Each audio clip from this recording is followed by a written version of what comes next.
RiderHaggard. Allan Quatermain by RiderHaggard. Chapter 16.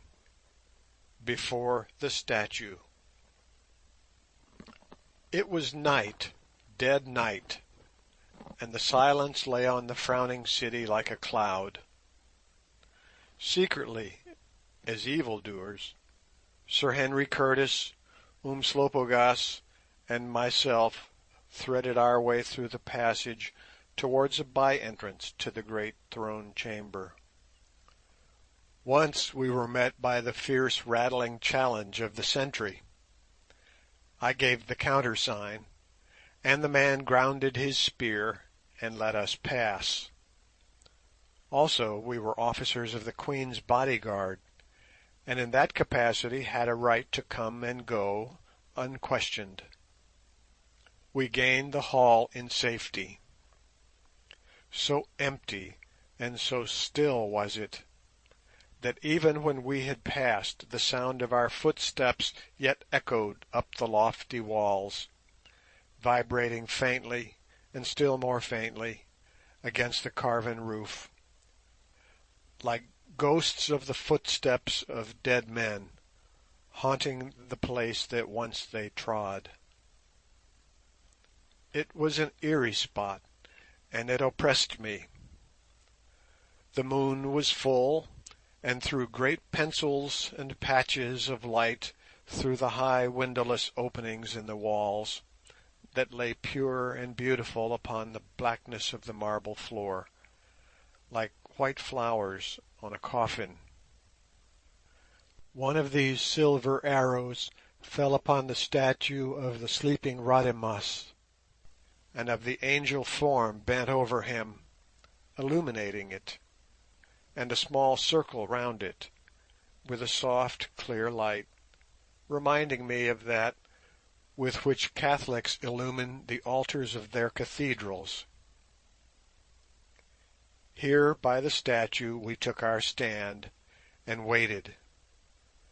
Sir Henry and I close together, Umslopogaas some paces off in the darkness, so that I could only just make out his towering outline, leaning on the outline of an axe. So long did we wait that I almost fell asleep, resting against the cold marble, but was suddenly aroused by hearing Curtis give a quick catching breath. Then from far away there came a little sound, as though the statues that lined the walls were whispering to each other some message of the ages. It was the faint sweep of a lady's dress. Nearer it grew, and nearer yet. We could see a figure steal from patch to patch of moonlight, and even hear the soft fall of sandalled feet. Another second, and I saw the black silhouette of the old Zulu raise its arm in mute salute, and Nyleptha was before us. Oh, how beautiful she looked as she paused a moment just within the circle of the moonlight. Her hand was pressed upon her heart, and her white bosom heaved beneath it. Round her head a broidered scarf was loosely thrown, partially shadowing the perfect face, and thus rendering it even more lovely. For beauty, dependent as it is to a certain extent upon the imagination, is never so beautiful as when it is half hid. There she stood, radiant, but half doubting, stately, and yet so sweet. It was but a moment, but I then and there fell in love with her myself, and have remained so to this hour, for indeed she looked more like an angel out of heaven than a loving, passionate, mortal woman. Low we bowed before her, and then she spoke. "I have come," she whispered, "but it was at great risk. Ye know not how I am watched. The priests watch me. Sorais watches me with those great eyes of hers. My very guards are spies upon me. Nasta watches me too. Oh, let him be careful," and she stamped her foot. "Let him be careful. I am a woman and therefore hard to drive. Ay, and I am a queen too, and can still avenge. Let him be careful, I say, lest in place of giving him my hand I take his head." And she ended the outburst with a little sob, and then smiled up at us bewitchingly and laughed. "Thou didst bid me come hither, my lord Incubu." Curtis had taught her to call him so. "Doubtless it is about business of the state, for I know that thou art ever full of great ideas and plans for my welfare and my people's. So even as a queen should I have come, though I greatly fear the dark alone." And again she laughed and gave him a glance from her grey eyes. At this point I thought it wise to move a little, since secrets of the state should not be made public property, but she would not let me go far, peremptorily stopping me within 5 yards or so, saying that she feared surprise. So it came to pass that, however unwillingly, I heard all that passed. "Thou knowest, Nyleptha," said Sir Henry, "that it was for none of these things that I asked thee to meet me at this lonely place. Nyleptha, waste not the time in pleasantry, but listen to me, for I love thee." As he said the words I saw her face break up, as it were, and change.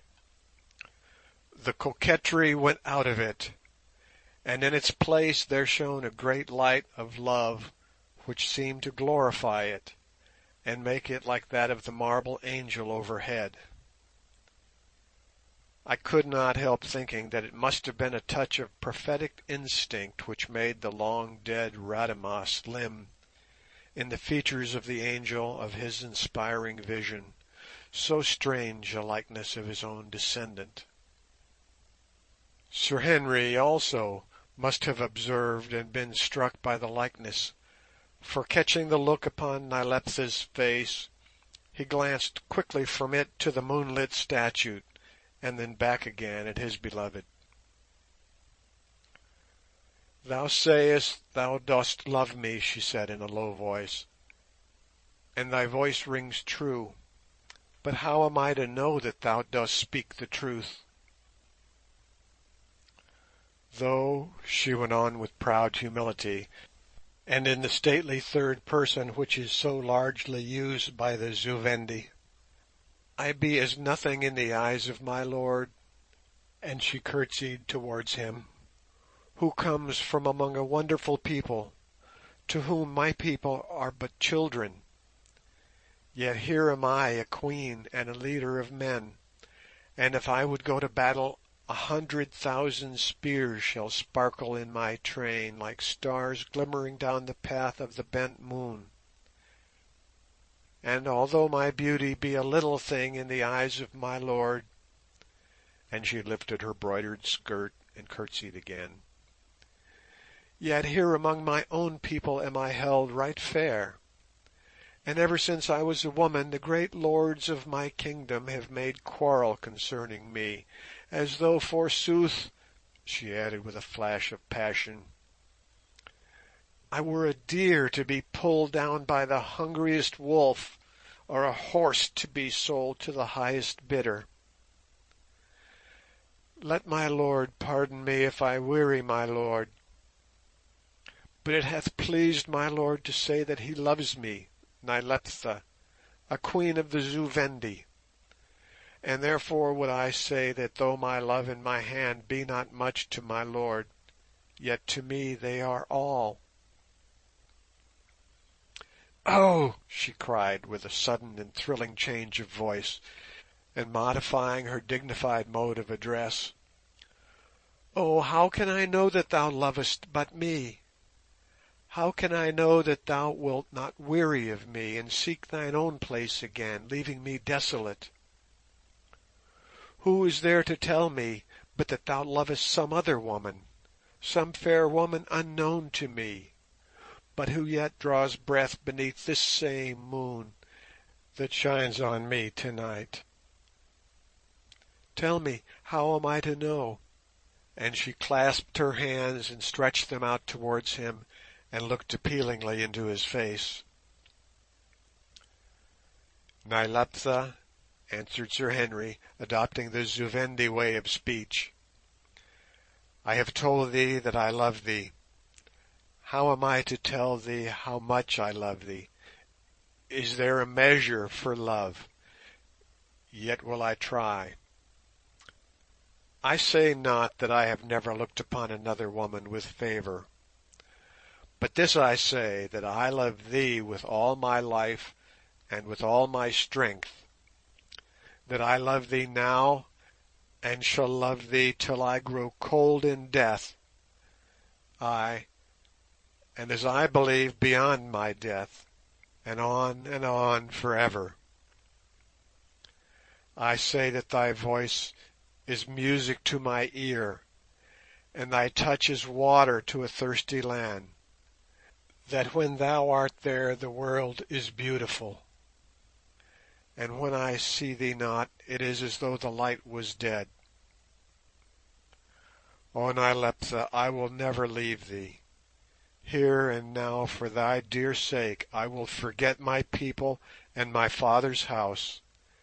Yea, I renounce them all.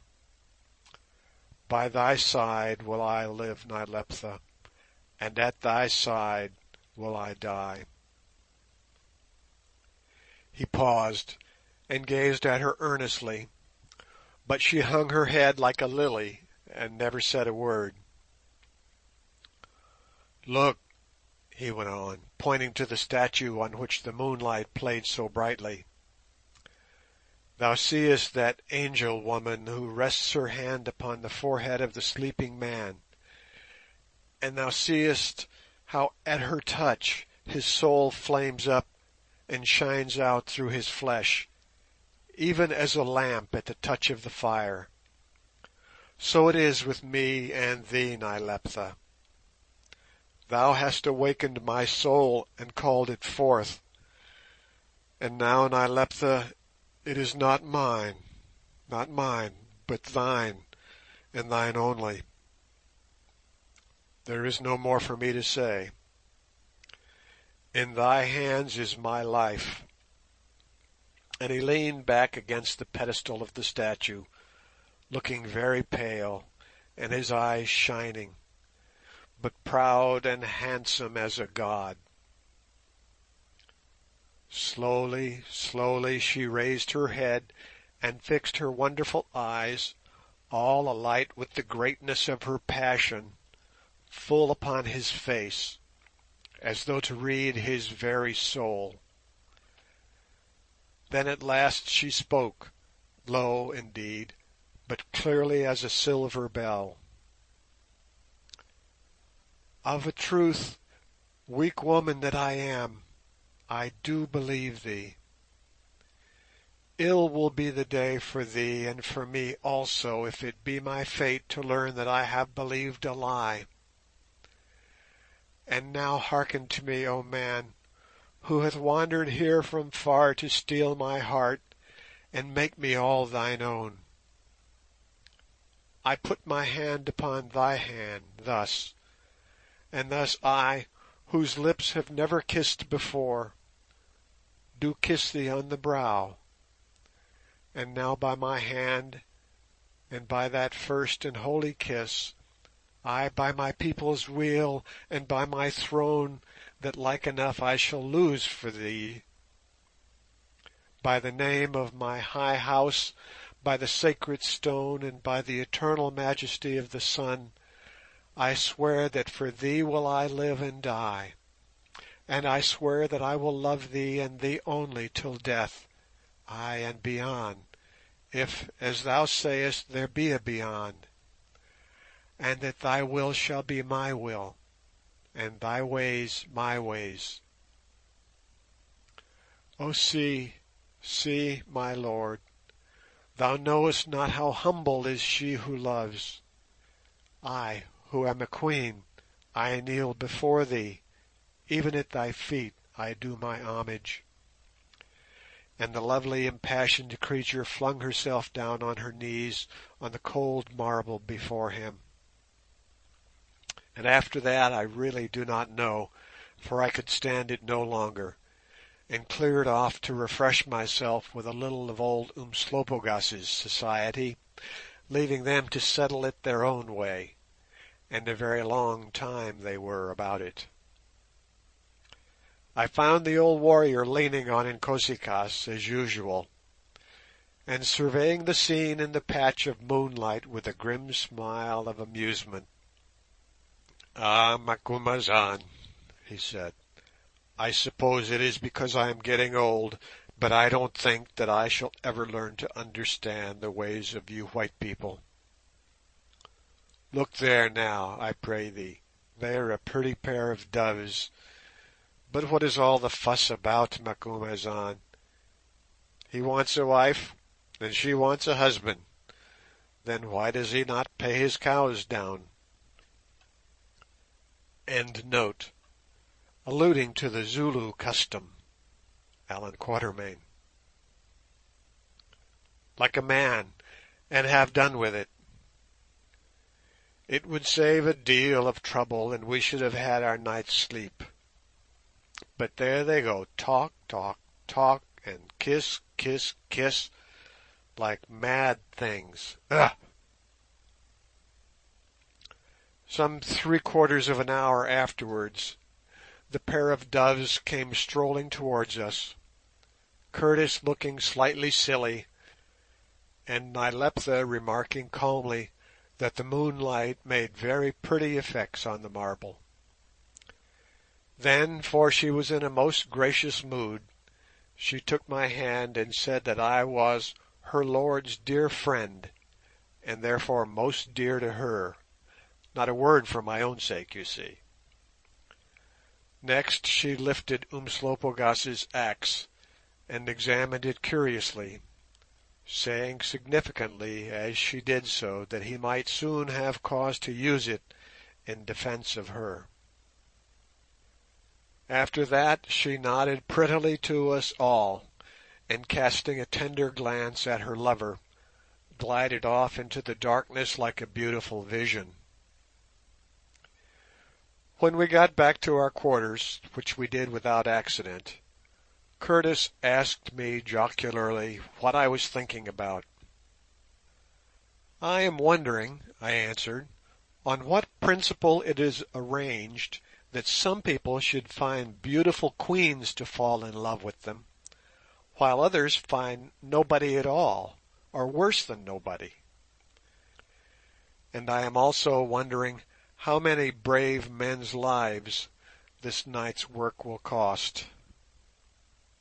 It was rather nasty of me, perhaps, but somehow all the feelings do not evaporate with age, and I could not help being a little jealous of my old friend's luck. Vanity, my sons, vanity of vanities. On the following morning, Good was informed of the happy occurrence, and positively rippled with smiles that, originating somewhere about the mouth, slowly travelled up his face like the rings in a duck pond, till they flowed over the brim of his eyeglass and went where sweet smiles go. The fact of the matter, however, was that not only was Good rejoiced about the thing on its own merits, but also for personal reasons. He adored Sorais quite as earnestly as Sir Henry adored Nyleptha, and his adoration had not altogether prospered. Indeed, it had seemed to him, and to me also, that the dark Cleopatra-like queen favoured Curtis in her own curious inscrutable way, much more than good. Therefore it was a relief to him to learn that his unconscious rival was permanently and satisfactorily attached in another direction.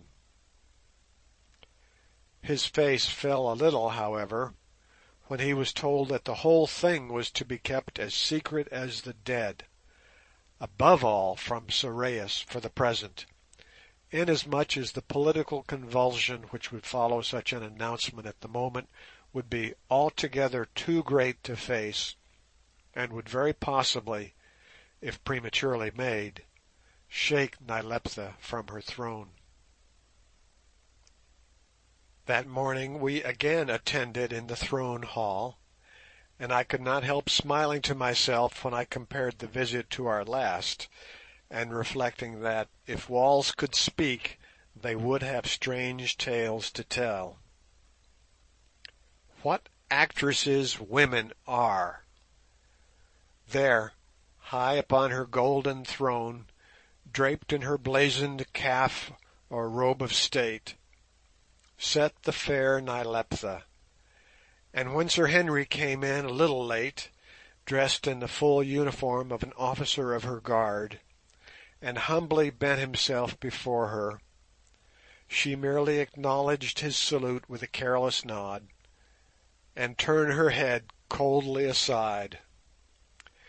It was a very large court, for not only did the signing of the laws attract many outside of those whose duty it was to attend, but also the rumour that Nasta was going to publicly ask the hand of Nyleptha in marriage had gone abroad, with the result that the great hall was crowded to its utmost capacity.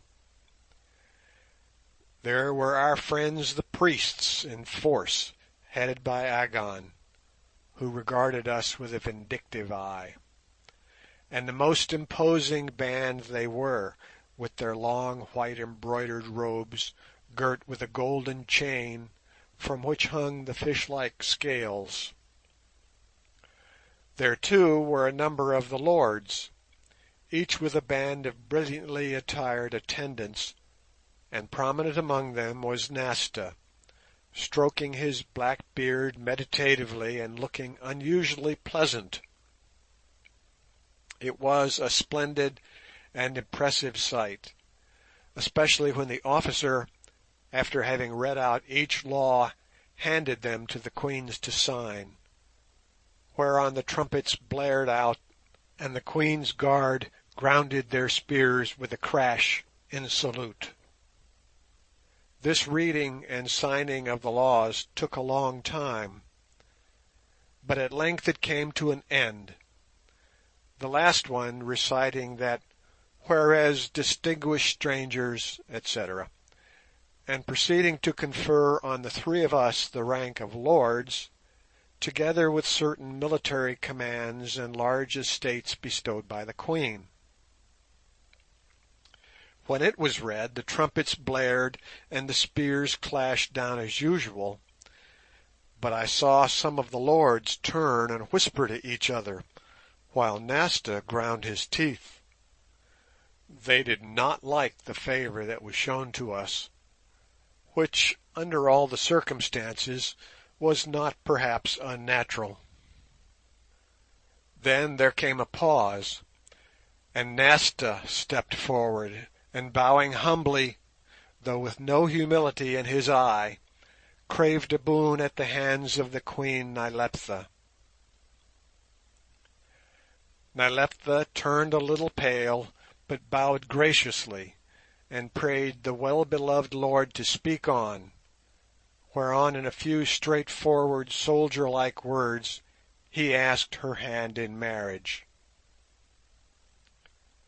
Then, before she could find words to answer, the high priest Agon took up the tale, and in a speech of real eloquence and power pointed out the many advantages of the proposed alliance, how it would consolidate the kingdom, for Nasta's dominions, of which he was virtually king, were to Zu Vendis much what Scotland used to be to England, How it would gratify the wild mountaineers, and be popular among the soldiery, for Nasta was a famous general. How it would set her dynasty firmly on the throne, and would gain the blessing and approval of the sun, that is, of the office of the high priest, and so on. Many of his arguments were undoubtedly valid, and there was, looking at it from a political point of view, everything to be said for the marriage. But unfortunately, it is difficult to play the game of politics with the persons of young and lovely queens as though they were ivory effigies of themselves on a chessboard. Nyleptha's face, while Agon spouted away, was a perfect study. She smiled indeed, but beneath the smile it set like a stone, and her eyes began to flash ominously. At last he stopped, and she prepared herself to answer. Before she did so, however, Sorais leant towards her and said in a voice sufficiently loud for me to catch what she said, "Bethink thee well, my sister, ere thou dost speak, for methinks that our thrones may hang upon thy words." Nyleptha made no answer, and with a shrug and a smile Sorais leant back again and listened. "Of a truth a great honour has been done to me," she said, "that my poor hand should not only have been asked in marriage, but that Agon here should be so swift to pronounce the blessing of the sun upon my union. Methinks that in another minute he would have wed us fast, ere the bride had said her say. Nasta, I thank thee, and I will bethink me of thy words, but now as yet I have no mind for marriage. That is a cup of which none know the taste until they begin to drink it. Again I thank thee, Nasta," and she made as though she would rise. The great lord's face turned almost as black as his beard with fury, for he knew that the words amounted to a final refusal of his suit. "Thanks be to the Queen for her gracious words," he said, restraining himself with difficulty and looking anything but grateful. "My heart shall surely treasure them. And now I crave another boon, namely the royal leave to withdraw myself to my own poor cities in the north, till such time as the Queen shall say my suit nay or yea. Mayhap," he added with a sneer, "the Queen will be pleased to visit me there, and to bring with her these stranger lords," and he scowled darkly towards us. "It is but a poor country and a rough, but we are a hardy race of mountaineers, and there shall be gathered 30,000 swordsmen to shout a welcome to her." This speech, which was almost a declaration of rebellion, was received in complete silence, but Nyleptha flushed up and answered it with spirit. "Oh, surely, Nasta, I will come, and the strange lords in my train, and for every man of thy mountaineers who calls thee prince will I bring 2 from the lowlands, who call me queen, and we will see which is the staunchest breed. Till then, farewell." The trumpets blared out, the queens rose, and the great assembly broke up in murmuring confusion, and for myself I went home with a heavy heart, foreseeing civil war. After this there was quiet for a few weeks. Curtis and the Queen did not often meet, and exercised the utmost caution not to allow the true relation in which they stood to each other to leak out. But do what they would, Rumours as hard to trace as a buzzing fly in a dark room, and yet quite as audible, began to hum round and round, and at last to settle on her throne. End of chapter 16.